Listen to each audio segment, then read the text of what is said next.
Hey everybody, welcome to a special edition of Selling to the CIO. It's been a while since I've done a podcast. And today we have another special guest, my second daughter, Gracie Silverstein, with us today. Welcome, Gracie. How are you? I'm doing well. How are you? I'm doing great. It's good to have you on the podcast. It's been a while. It's Phillies opening day. That's why I have the shirt on here. Hopefully they can start the season off with a win. Some would say Gracie is my mini me, right? She's followed a similar path to me so far in her journey in her career. So I just wanted to get her on the line today and talk about how things are going, what it was like, going through college and taking the sales track and then ending up in the technology world. So, Gracie, you ready to go? Ready to talk about that?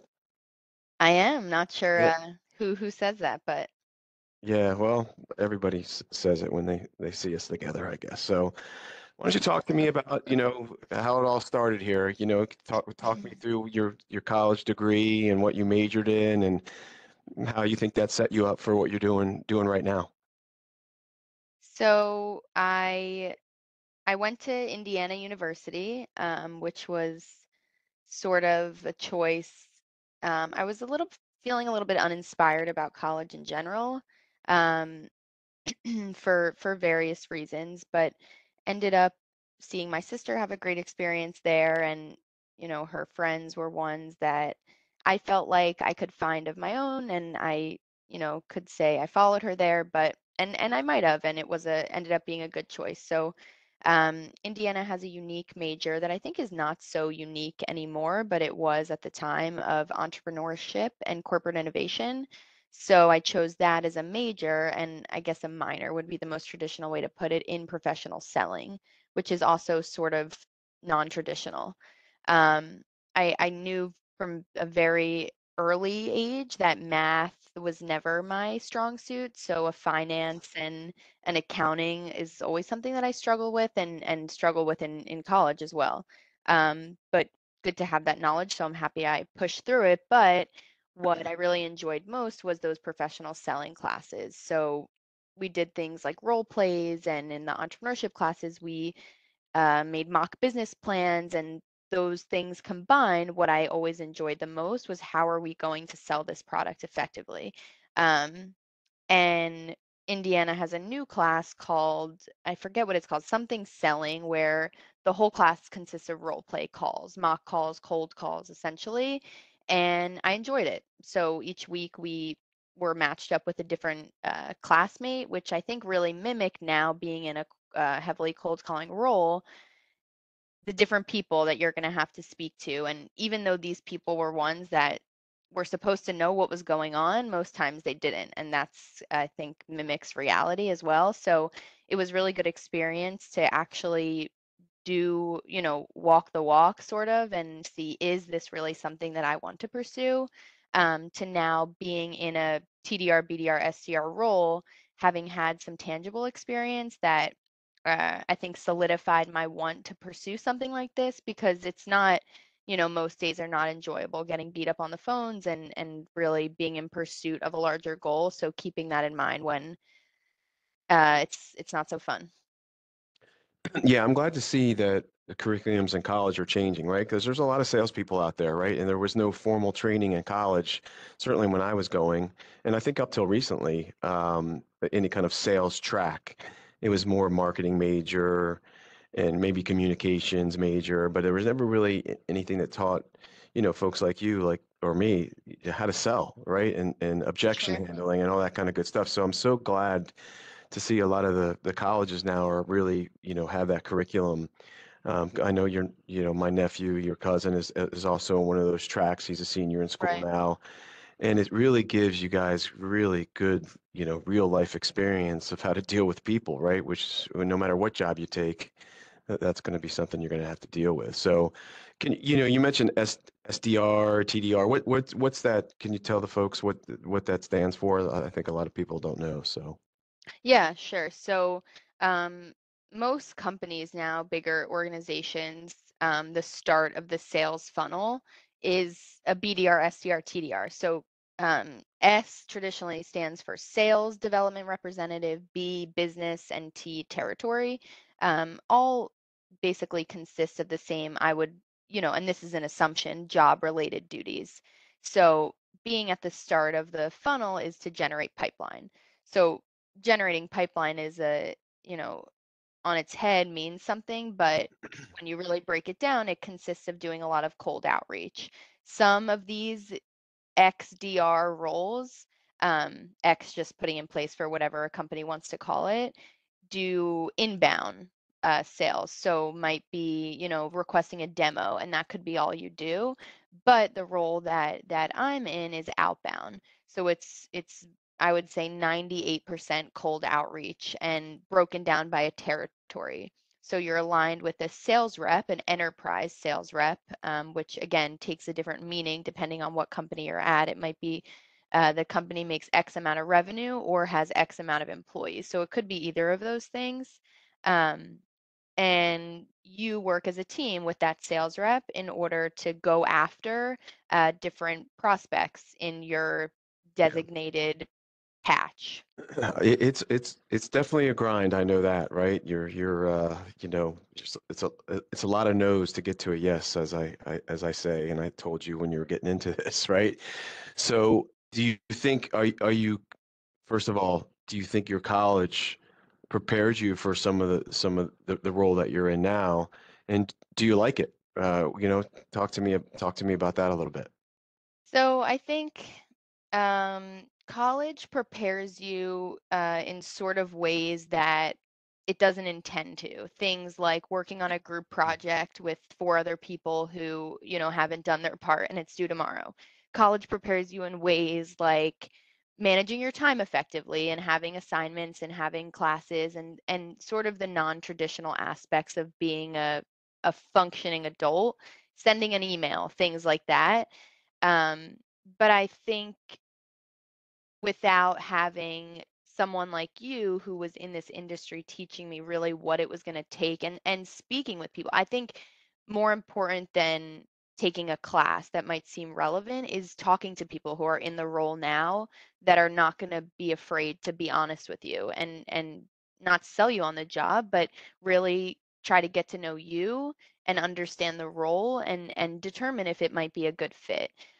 Because being in a role like this without knowing what you're signing up for is a really dangerous place to be, if you're not willing to put the work in. So I think, and even if you are willing to put the work in, I'll sort of backtrack there, and you don't know what you're signing up for, it can really fall fast.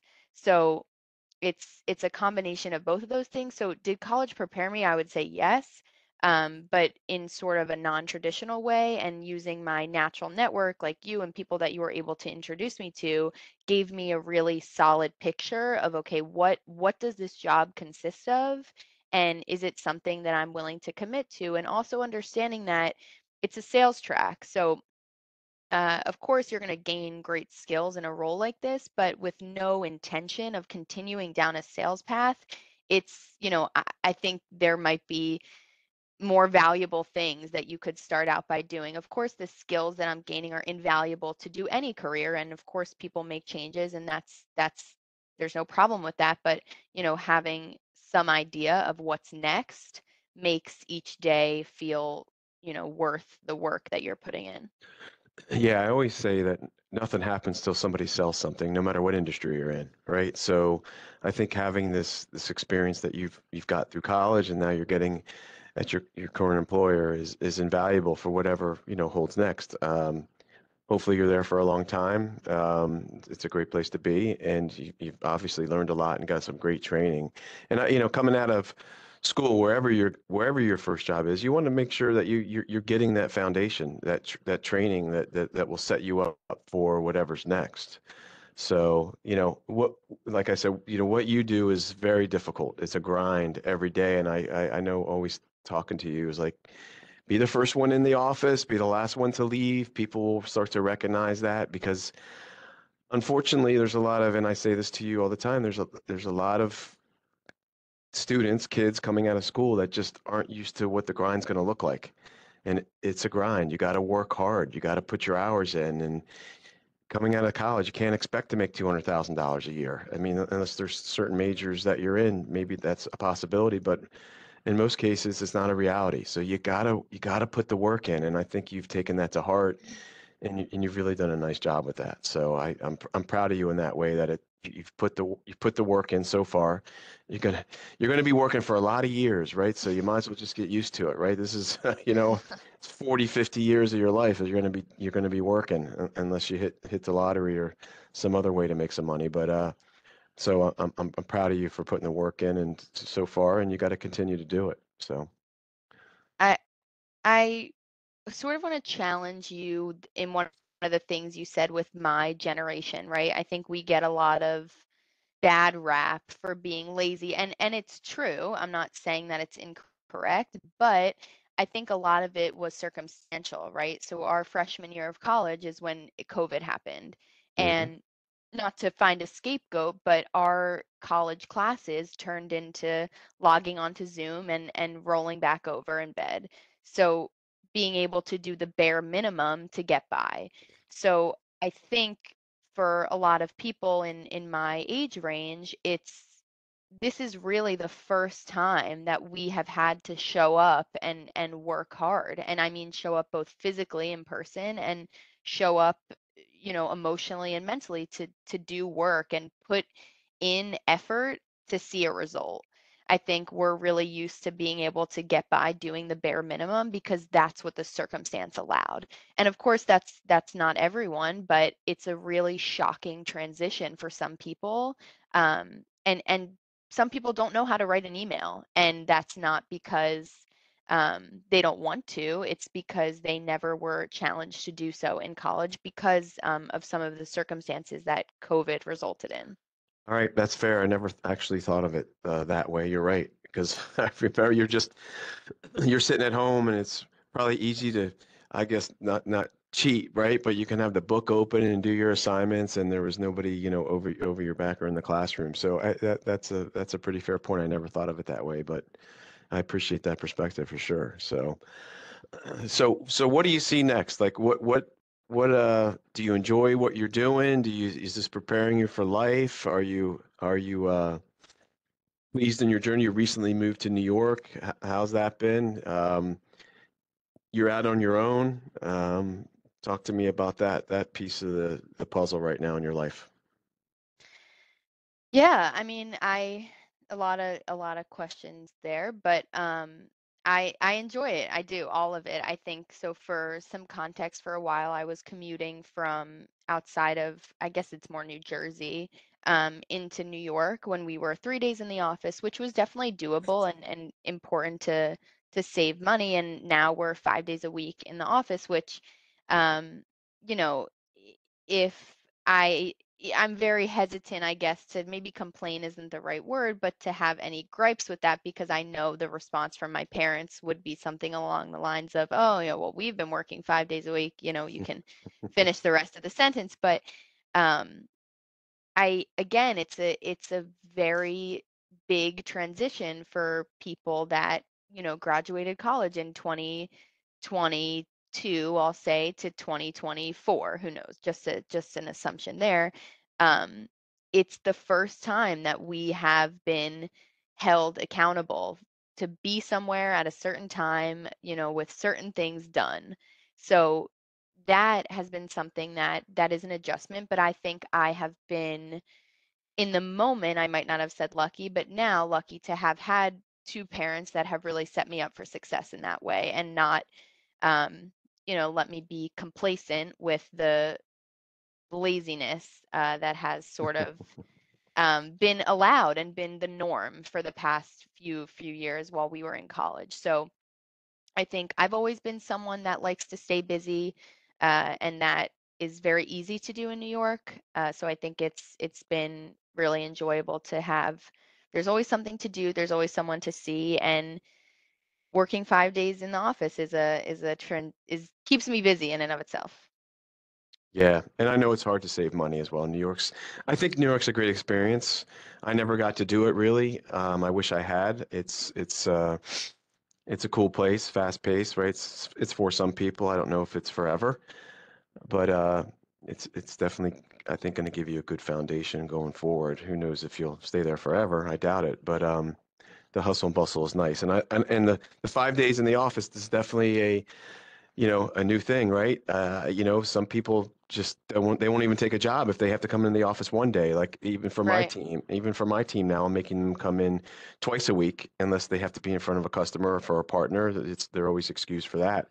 But Suddenly it's you're gonna have a lot of customer yeah. meetings during the week. Yes, correct. Exactly. And I expect that, right? So that's fine, but it's not only for your age, for everybody. It's a new world having to come back. Nobody, it's commute time. Nobody wants to do it. But I think it gives you that sense of community, sense of learning from your peers, and helps build a team, in my opinion. So I'm an advocate for it for sure. So um, you know, we're coming up against it. I told you the 15 minutes is going to go fast, but what would you know, you're at a young age. I'm very proud of you. You've definitely taken advice and you put the grind in, so to speak, and the hustle. What would you like to say to the people out there that are, graduating, in the workforce like you? What's it take? I mean, you've already been promoted, which is awesome, and I think that's a testimonial to how hard you work and you understand what it takes. But what advice can you give to folks, like yourself? So I think sort of a roundabout way to get there, but two things that you've always taught me is every no is closer to a yes, and outwork the person next to you and be the first one there and the last one to leave. So I, in having real world experience trying to live those two things, sort of have made adjustments. And being on the phones and hearing a no, to me, I challenge myself is where's the opportunity within that given no? Of course, maybe someone is going to say no to a meeting, but what information can I get out of them to then take to the next person?